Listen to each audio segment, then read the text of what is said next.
네. 아, 대표님. 네. 저 오피스텔 매매로 살래요. 근데 제가 사실 지금 이제 경매를 배우고 있잖아요. 그럼 경매로 싸게 오피스텔을 살 수 있지 않을까요? 아, 매매로 안 사고 경매로? 네. 아니요, 매매로 사세요. 왜요? 아니, 경매를 가르쳐 주시고 계시잖아요. 그러면 경매로 사야 된다고 하셔야 되는 거 아닌가요? 그쵸. 그렇게 얘기해야 될 것 같은데, 왜 저는 그냥 매매로 사라고 할까요? 경매 장점은 뭐예요? 싸게 사서 조금 잘 팔 수 있다? 보통 이제 그 경매를 왜 하세요? 라고 물어보면 대부분의 분들이 이제 싸게 살 수 있잖아요. 네. 이제 이렇게 얘기를 하세요. 경매를 배우시려고 하시는 분들이. 네. 이제 그 말이 맞기는 한데요. 이 모든 물건이 그렇게 다 싸진 않아요. 그러니까 오피스텔도 그 금매 물건이라고 막 공인중개사분들이 얘기하시는 물건이 딱 매매가에서 300, 500 요거 빠진 거를 금매물이라고 얘기들을 많이 해요. 네. 뭐 한 1억, 2억 정도 되는 그 오피스텔임에도 불구하고 네. 그 이유는 뭐냐면 오피스텔은 한때 정말 전성기 때는 제가 오늘 물건을 내놓잖아요. 팔게요 하고 내놓으면 다음날 매매가 될 정도로 정말 그랬을 때가 있었어요. 좀 옛날이지만 네. 그만큼 이제 좀 황금성이 좋아요. 황금성이 좋다는 건 뭐냐면 바로 돈으로 만들 수 있다는 얘기예요.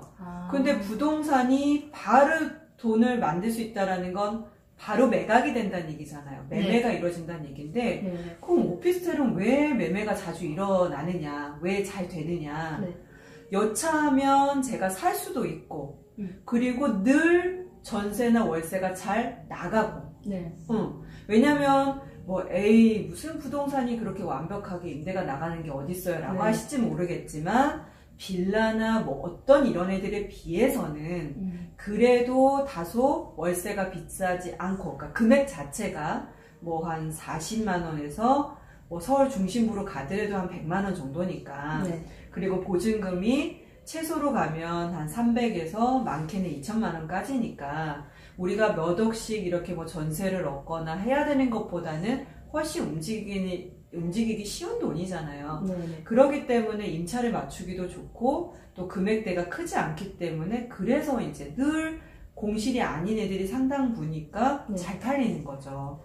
그래서 오피스텔은 어찌 보면 두 개의 그 키를 다 갖고 있다라고 해야 되나? 그러니까 말하자면 전세가 잘 나가니까 수익형으로도 하기도 좋고요. 그러니까 월세가 잘 나가니까 월세가 잘 나오는 수익형 부동산의 성격도 갖고 있고 요즘은 또 주거 대체제, 그러니까 아파트 대체제로도 역할을 많이 해요. 네. 이유는 원래는 오피스텔을 사면 가격이 오르질 않아요. 네. 잘 오를 수 없어요.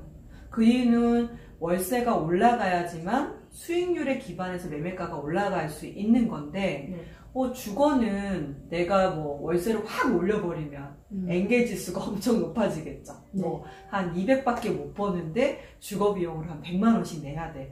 그러면은 정말 말이 안 되는 거잖아요. 네. 그렇기 때문에 그 지역이 아무리 핫하다 하더라도 월세를 아주 급격히 오르기는 좀 어려워요. 그래서 수익률이 좀 한정적이기 때문에 가격이 확 오르기는 어려운데 최근에 마곡이 이 오피스텔 가격이 좀 많이 올랐어요. 이유는 뭐냐면 월세가 그러면 많이 올라서냐 그건 아니고 마곡이 웬만한 아파트들이 다 이제 그냥 툭 치면 8억 툭 치면 10억인 거예요. 그런데 그 지역에 내가 일이 있으니까 가서 살기는 해야겠는데 네. 굳이 아파트처럼 뭐 한 서너 평, 그러니까 방이 두세 개 이상이 있는 걸 꼭 사진 않아도 되는 거예요. 좀 작더라도 오피스텔에 거주해도 돼 라고 하는 사람들 중에 돈이 크지 않은 사람들이 들어가기 시작을 하는 거죠. 전세로도 들어가고 아싸리 그냥 살까? 라고 해서 매매도 일어나다 보니까 이런 현상들이 벌어지는 거예요. 그러니까 비싼 아파트를 피해서 빌라에는 가기는 싫고 깨끗하고 깨끗한 오피스텔을 아예 사버리는 현상. 왜냐하면 비싸도 한 3, 4억밖에 안 하니까. 그러면 아파트의 한 반 가격인 거잖아요. 네. 그래서 오히려 이 월세는 별론데 전세가는 되게 높은 현상이 일어나는 게 그거고, 그래서 오히려 1인 가구, 신혼가구들이 이 오피스텔을 사주는 현상 때문에 가격이 조금은 올랐어요. 그래서 요즘은 뭐 가격이 많이 오른다라고 주장을 할 수는 없으나 지금과 같은 상황, 그러니까 수익형에 기대서도 사람들이 사지만 네. 아파트 대체주로서도 저렴한 주거로서 오피스텔을 사고는 있어서 그렇게 뭔가 일자리가 많은 지역은 가격이 조금 오를 수 있는 요소가 있는 거죠. 그럼 경매로는 맞다. 왜 안 되는 걸까요? 그래요. 제가 얘기하다 보면 그걸 놓쳤네. 그 설명을 해주려고 한 거예요. 그러니까 오피스텔은 그래서 늘 실수요자들이 많아요. 네. 네. 그래서 황금성도 좋고요. 네. 자, 그런데 항상 경매 시장에는 네. 투자자만 오는 건 아니잖아요. 네. 응. 맞아요. 투자하려고 하는 사람 사놨다가 가격이 오르면 혹은 내가 원래 가격은 1억인데 뭐 9천 정도 싸게 10% 정도 싸게 받아서 팔아야지 라고 하는 투자자가 있고, 내가 물건을 매매 물건을 찾다 보니까 물건이 별로 없어. 그런데 경매가 나왔네? 혹시라도 조금이라도 싸게 살 수 있을까? 라고 해서 입찰을 하는 사람들도 있지 않겠어요? 자, 그러면 매매로 봤던 사람들이 경매를 들어올 때는 그닥 투자 목적으로 보는 게 아니기 때문에 뭐 한 5%만 싸도 그래도 그냥 사는 거예요. 말 그대로 뭐 한 2억짜리가 5%면 얼마면 돼요? 1,000만 원만 싸게 사도 괜찮은 거예요. 왜? 1,000만 원이면 그 오피스텔의 안에 있는 집기를 싹 다 내가 새 걸로 뭐 침대부터 뭐 해서 다 바꿔도 되는 금액이잖아요. 그쵸. 뭐 최소 500만 해도. 네. 그쵸?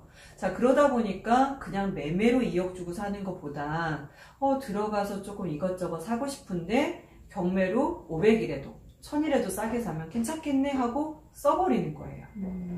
근데 투자자는 아무리 500, 1000을 싸게 사더라도 일정 기간 보유하고 있다가 팔아야 되잖아요. 네. 팔 때는 항상 양도세라고 하는 게 있기 때문에 매각 차익에 대해서 적어도 구간가세로 가게 되면 1년 이상의 구간가세로 가면 6%부터 많게는 42%까지니까 어떤 세금을 낸단 말이에요. 네. 그러면 한 20, 30%씩 뚝 띄어버리고 나면 1,000만 원이 남았다 하더라도 한 700밖에 손에 안 남는 거예요. 그쵸? 네. 그런데 2억짜리를 만약에 뭐 받았다고 치면 대출 빼고 뭐하고 보증금 빼서 못해도 한 1억 이상은 들어갈 건데 700 정도 남으시면 재밌겠어요? 안 하겠죠.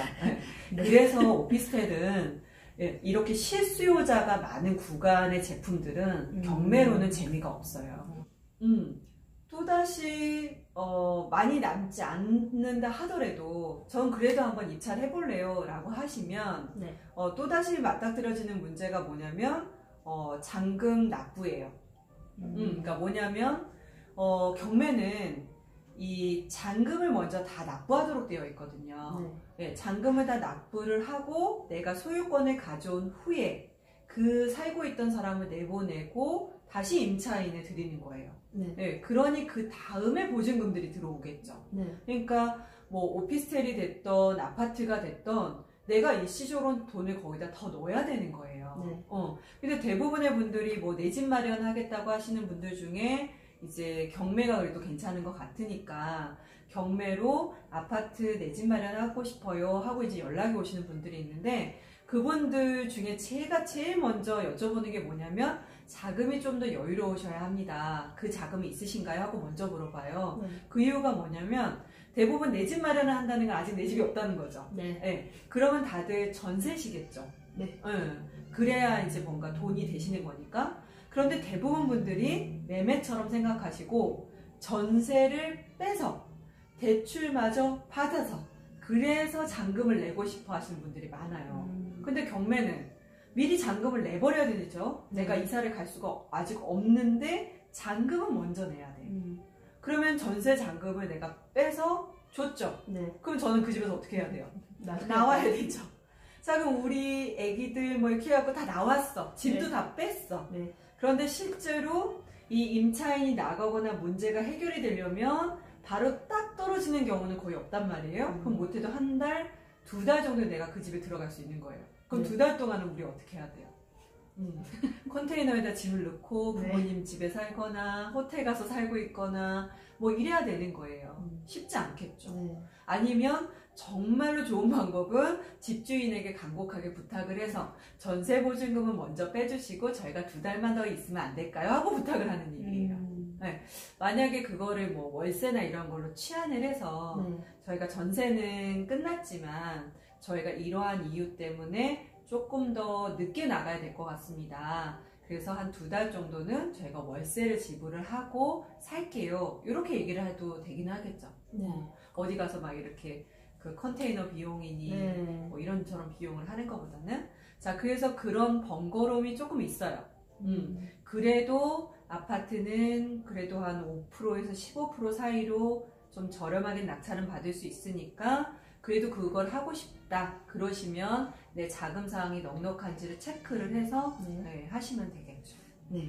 그래서 아까 투자 목적이기도 하지만 실수요가 더 먼저라고 하셨기 때문에 이거를 자금만 조금 되신다고 한다면 뭐 크게 싸게 낙찰을 받을 수는 없겠으나 해보실 만은 한 거죠. 근데 100% 나는 투자가 목적이다 그러시면 오히려 경매가 시간도 오래 걸리고 내가 쓰는 어떤 노력에 비해서는 수익이 크지 않으실 거다라는 의미에서 그냥 매매하세요 라고 얘기 드릴 거예요. 네, 알겠습니다. 제가 좀 여유로울 때 그때 그때 경매 도전을 한번 해보겠습니다. 네.